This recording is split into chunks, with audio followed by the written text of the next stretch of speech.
Hello and welcome back to the radio room. We're taking a look at an Yaesu FT-710 today.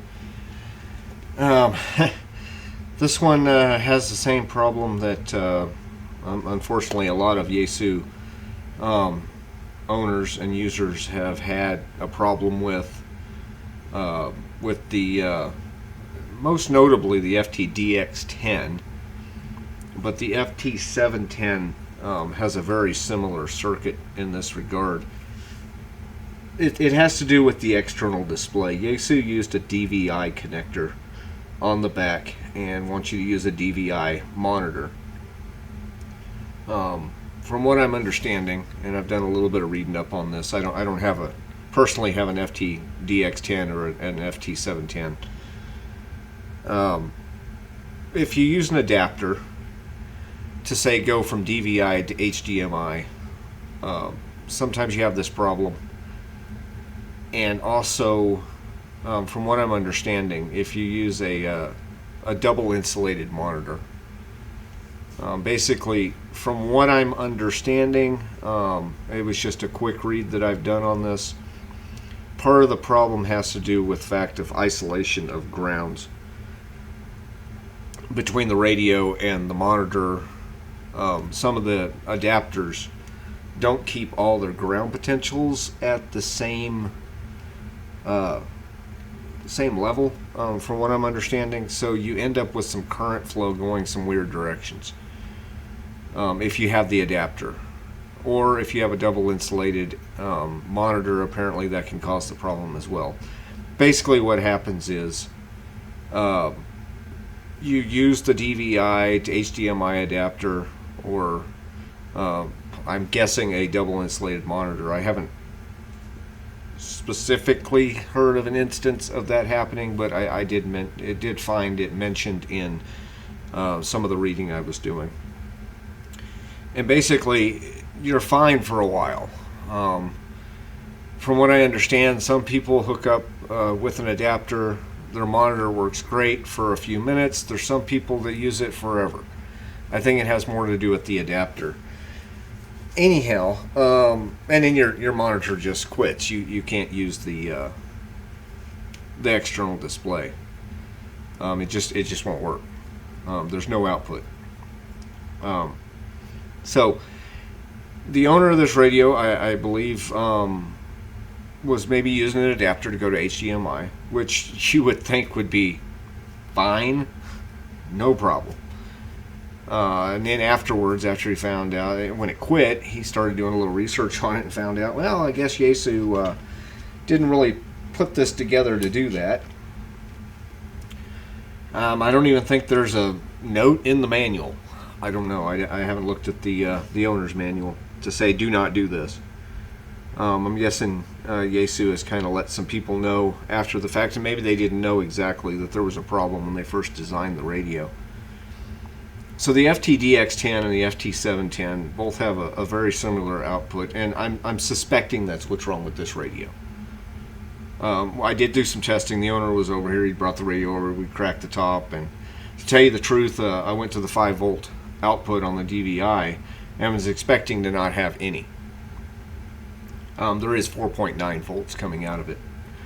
The difference is the way the FT-DX10 does the 5 volts output and the way the FT-710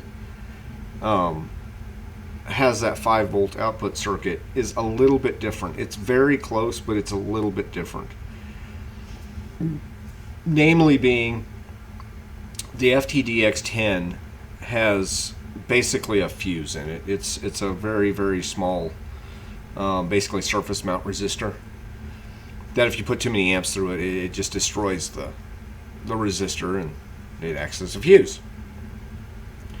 Once it does that, you have to replace that little component. The FT-710 uses basically a semiconductor resettable fuse. Right here is what we're looking at. So this is the output of the 5 volts, goes down and comes over to pin 14. The FTDX10 right here it's basically a fuse. It's a surface mount fuse. So when we first got the radio opened up, I was like, okay, well, maybe it destroyed this. This is basically a resettable fuse. It uses, basically, when it heats, the crystalline structure of the device changes, which basically blocks the conduction of very much current. There's still just a tiny little bit of current that flows through it that keeps it, tripped, for lack of a better term. So basically, in normal operation, once you pull the power off of it, you turn the radio off, you unplug the adapter, the monitor, you give it time, it cools down, the crystalline structure goes back to somewhat what it was, and it conducts again. So it's a non-mechanical switch, let's put it that way.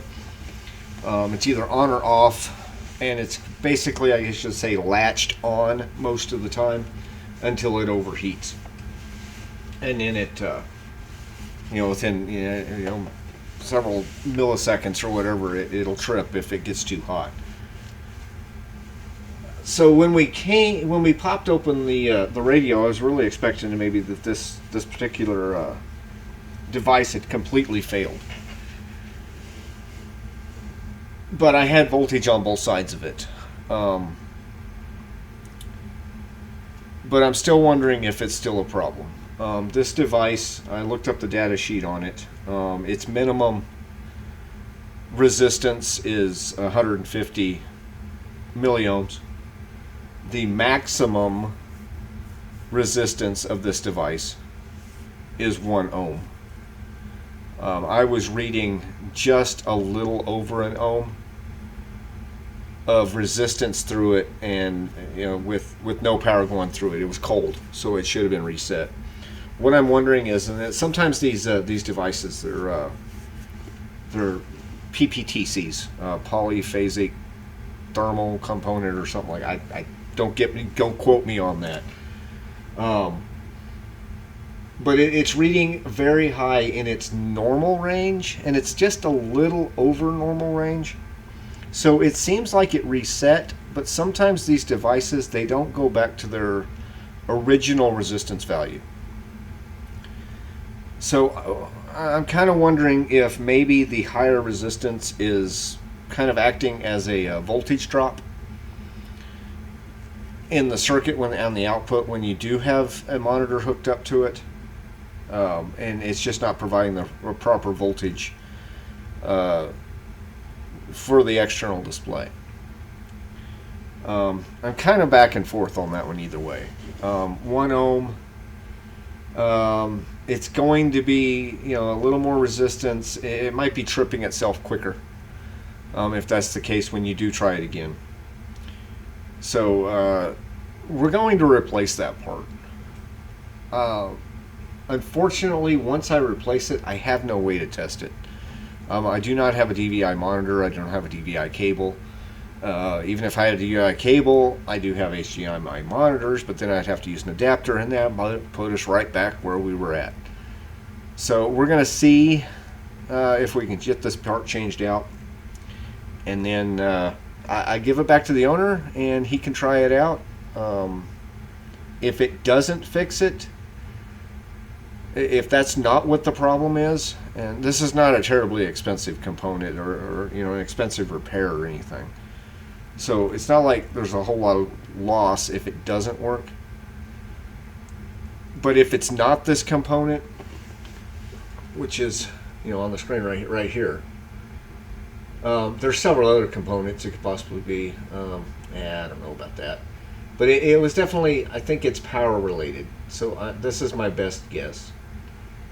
If not, it could be the chip that drives the DVI, and if it's that, then I'll show you when we get inside, looking at the inside of the radio. I'm not going to say anything's impossible, but changing this chip is extremely difficult. and potentially risky if you don't have exactly the right tools to do it. This thing has 64 pins on it, and I'll show you kind of it looks big on the schematic. It's not big when you get in there. So there's 64 pins that are very tiny pins. It probably could be changed, but very risky to do so.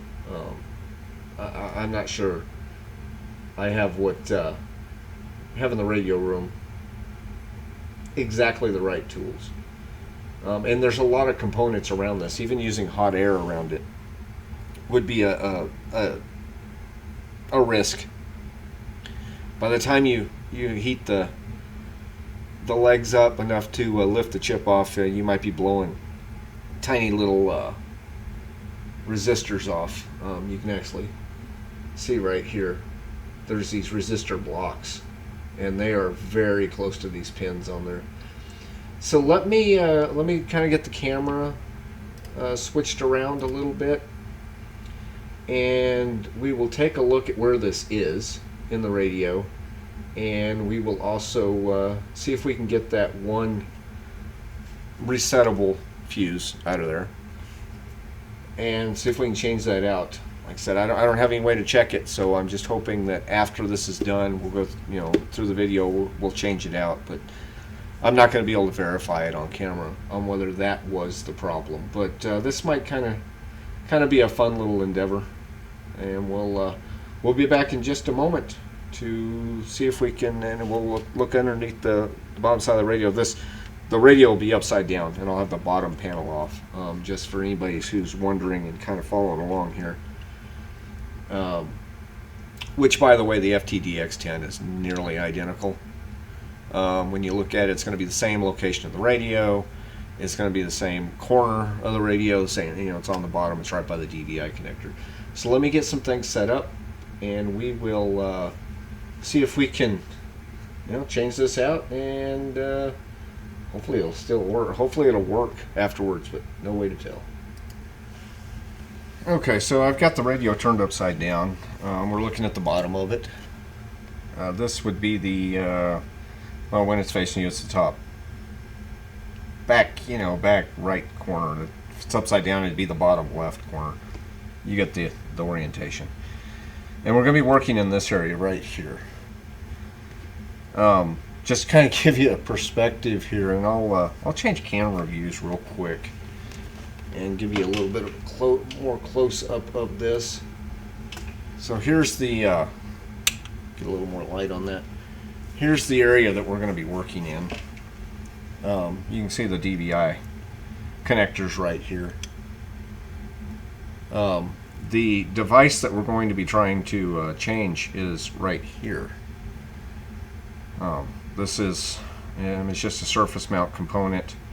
Now that chip I was talking about, the DVI chip, is right here.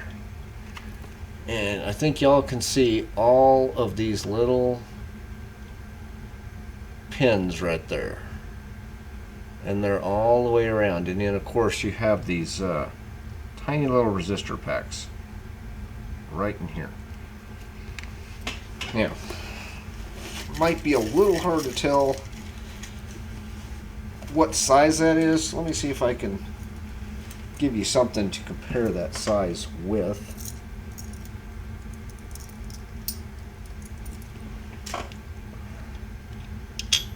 There's a dime. The smallest coin in U.S. currency right there.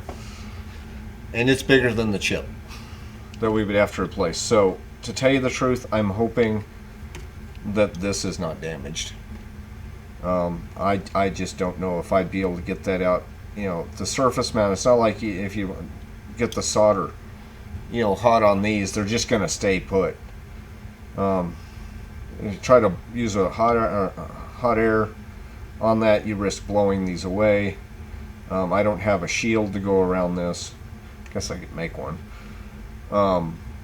But even after you do that, you've got to make sure every one of those 64 pins is isolated when you solder it back. And we're talking a minuscule amount of solder holding each one. So I don't know if I'm up to changing that. At least not with what I got. But I think we can get this out without too much of a problem. Now, I'm not going to just unsolder each side and lift it out. I think I'm probably going to use, as soon as I find it, I just had it out here. It's basically like Chip Quick or,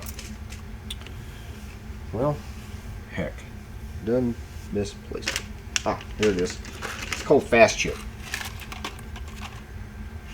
Go back to that and I'll show you what I'm talking about here. I've used this stuff in a couple of other videos as well.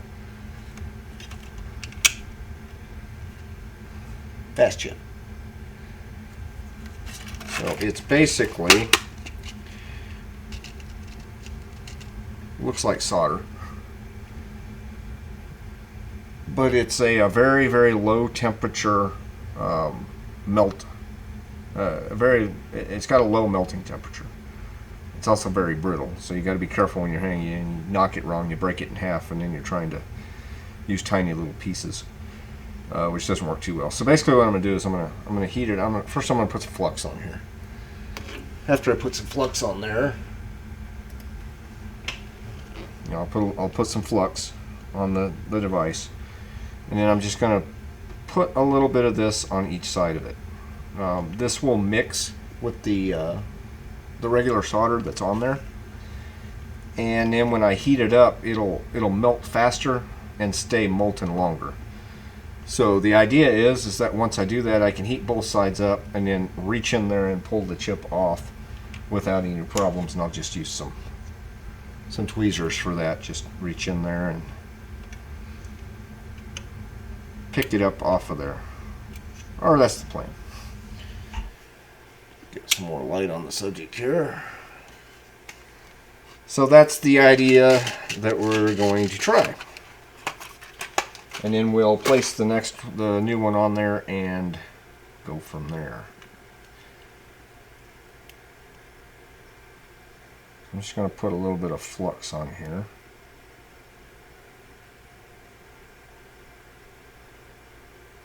Just on each side.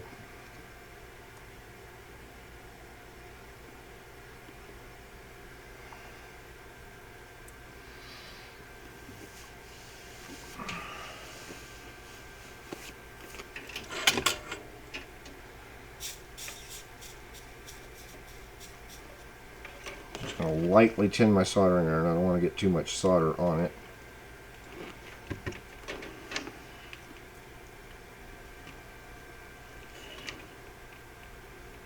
Hopefully I can do this with the camera in right there.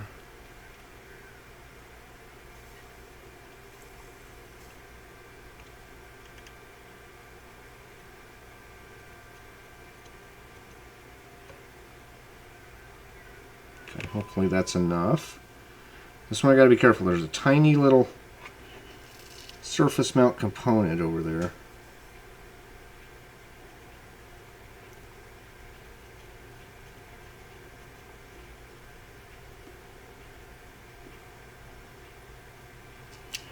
Okay, now I'm going to see if I can heat these up and then pull the chip off of there.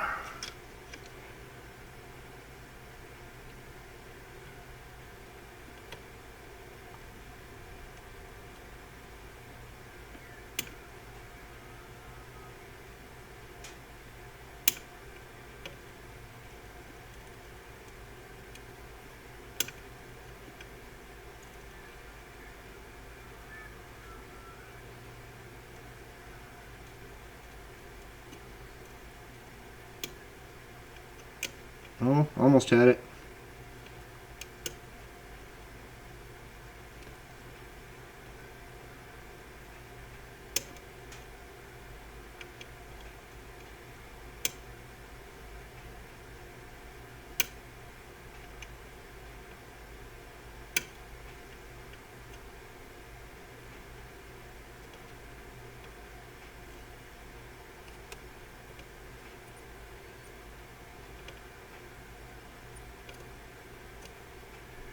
And it's off. And it's gone. Oh, found it.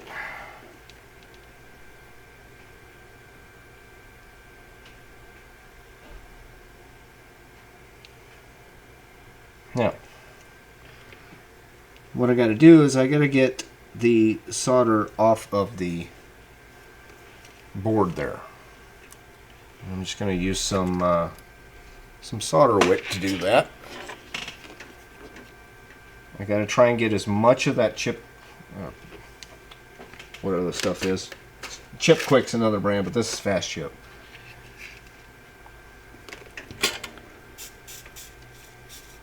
The reason being is I don't want to leave any of that on there due to the fact that once I've got the chip, the new one on there, I don't want it to have a brittle solder on it.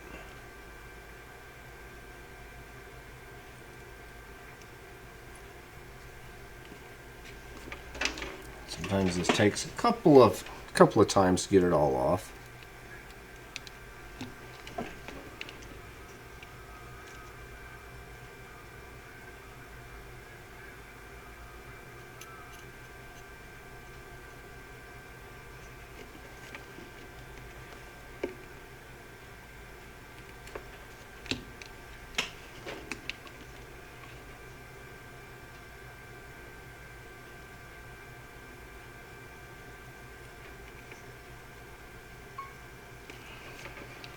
Now a lot of times when I do this, I won't clean this off every time, but one thing I do want to do is I want to make sure that I'm only wicking and touching with this braid right where I'm working. There's several components around here I don't want to accidentally heat.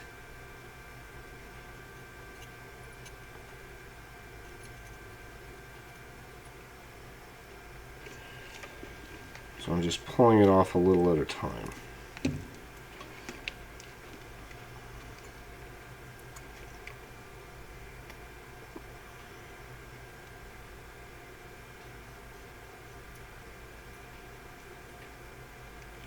I think we're getting real close to being able to see if we can put the new one on.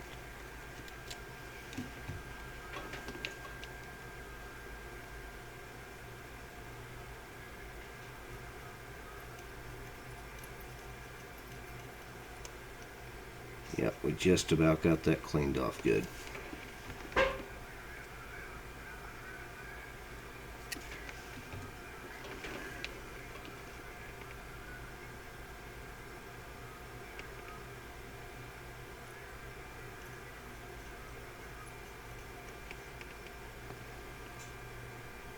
Alright, I think that's good.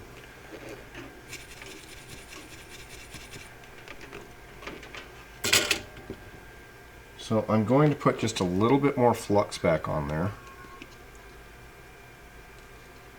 And I'm just going to barely put any solder right on those two tabs.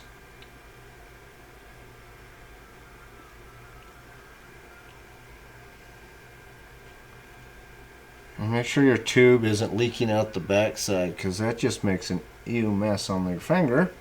It's now going to be extremely sticky. Give me just a moment. I got to get up and find a paper towel.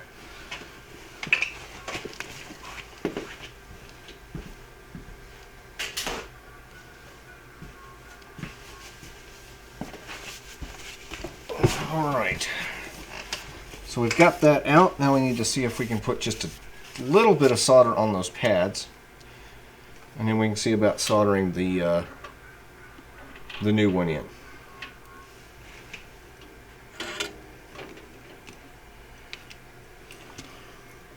Oh, sorry, I keep bumping the camera.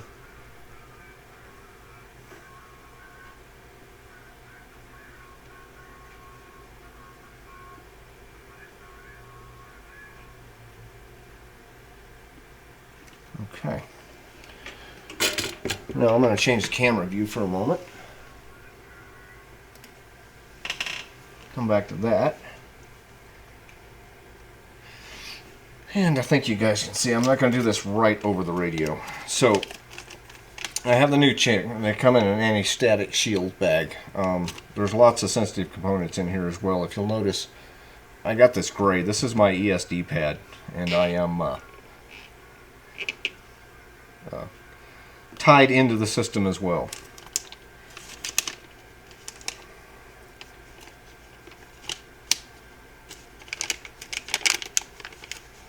I've already opened this package up earlier and pulled the new chip out. You can't even see it.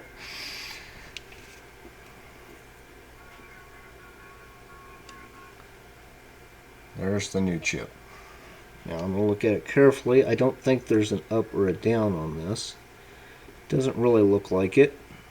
Shouldn't matter which direction it goes in. But we are going to have to be careful that we solder it quickly. So let's go back to that other view and let's see if we can't get this back onto those pads.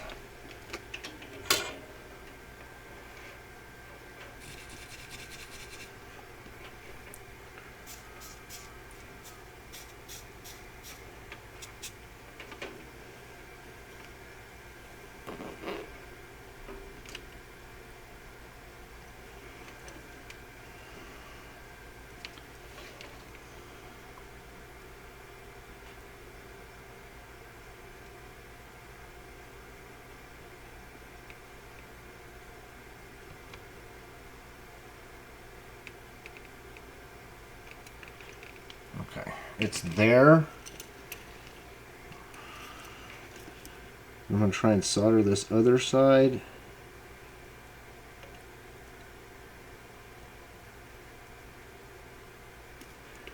Like I said, I don't want to leave the heat on it for too long.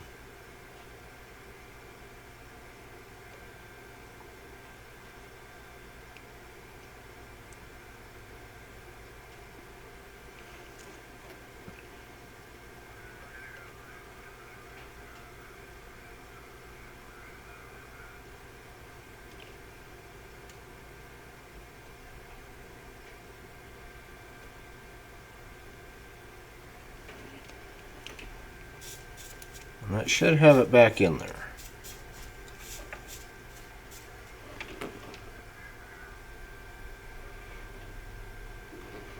I'll let that cool down for just a moment.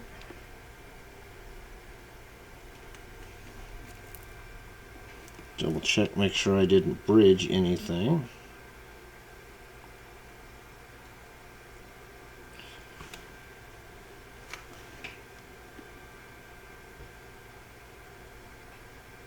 Okay, I think we're okay.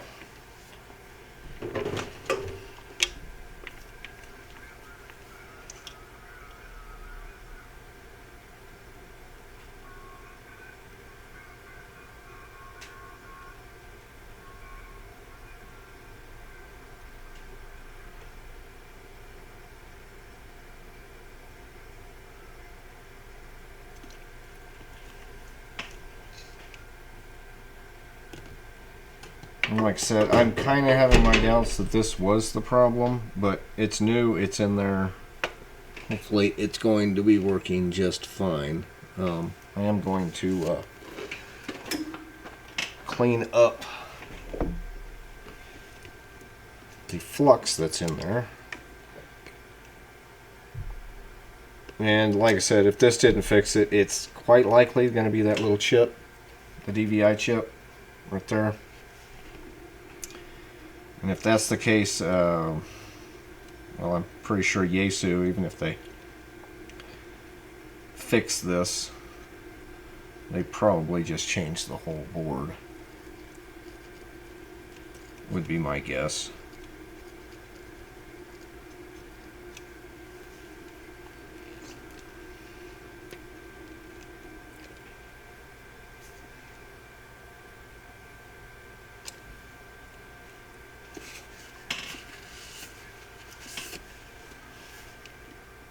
Get this flux out of here really nicely, really good.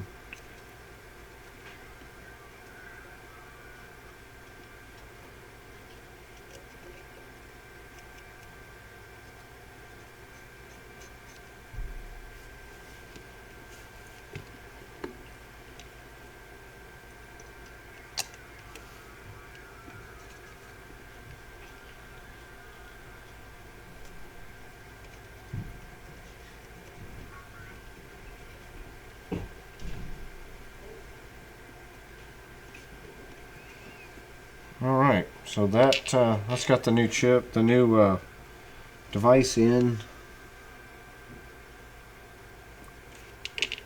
still seeing some flux. It's bothering me. But if this didn't fix it, like I said, I have no way to check this.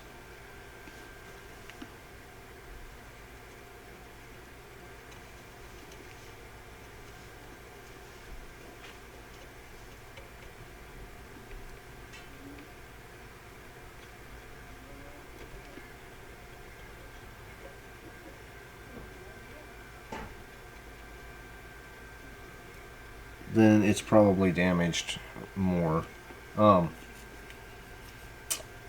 thing that I did find when I was kind of researching these devices, and this might be something that the owner of this radio will check.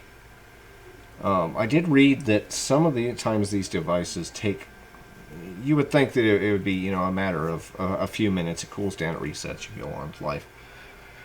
But they're apparently now this I was reading on Wikipedia, so I mean, let's just I don't know how much research or what exactly if the person that wrote this is 100% knowledgeable or not. Probably more knowledgeable on these devices than I am. Said sometimes that they can take quite a while to return back to normal resistance values. So when the owner of this radio, and it happened, and he of course turned everything off, and when I say a while, it listed it could take anywhere from minutes, hours, weeks to months for it to go back, depending on how many times it's been tripped. I don't know how true that is, but perhaps I'm testing everything and it's coming out relatively okay. I mean, it was at the high end of its resistance specification. It doesn't seem like totally that would stop it. It's a possibility, but I don't think it could necessarily stop it. It might drop the voltage enough to make things unhappy. But once it did that, I don't know how soon after that he tried again. It might have been just within a few minutes, or maybe it needed a week. The resistance of that could have been extremely high and stayed that way for a week, 2 weeks, maybe even a month. And if he hadn't tried it again, it might work fine now, even without changing that. This original one, might have been just fine. Maybe it just took a while to reset. I don't know. So I'll get it back to him. He can try it out if he's gotten a... he was talking about maybe trying to find a DVI monitor, capable monitor, but that's a lot of price sometimes. Other than that, it could be that chip. So I don't know. We changed it out. Hopefully it'll work. I don't think I'm going to be able to change that. That would be extremely difficult. I mean, just the alignment of it. Yeah. Trying to get it soldered in there and make sure every one of those tiny... I mean, those things are not much thicker than, a couple of hairs thick as far as the solder traces on the board. If that's the case, well, I mean, fortunately, the radio works. You just can't use the external display. But maybe this will fix it. We'll see. But that's what we're doing today, and hopefully it'll work out okay. I did check the resistance on this. It does have continuity through there. So we'll... hopefully that's going to indicate that we're pretty good. Let's see here.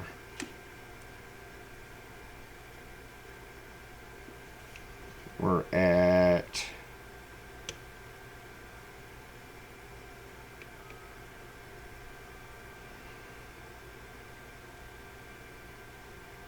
probably about 0.4, 0.5 of an ohm through there. So hopefully maybe that's a little bit better. I can't believe it'd be that picky, but we'll see. Anyhow, thanks for stopping by the radio room. Just wanted to kind of run through this real quick. Do this change of this component and not even know if it works. But I think it's possible that this chip could have been fried as well.